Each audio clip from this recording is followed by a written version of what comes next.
Hey guys, today I'm going to be showing you how to disable comments on your YouTube video. So let's get started.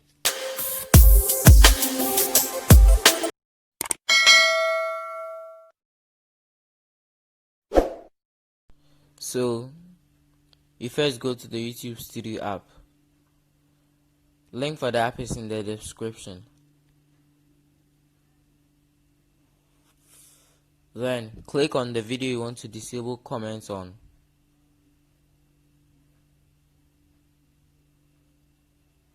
Then click on Edit.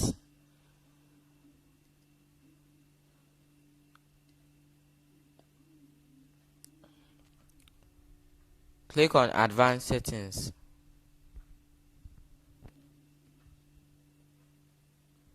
Then click right over here to disable comments.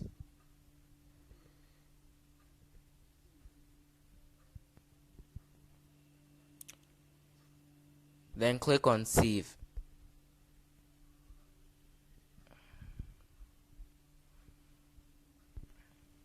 That's it for today's video. If you enjoyed the video, be sure to subscribe and leave a comment on the video.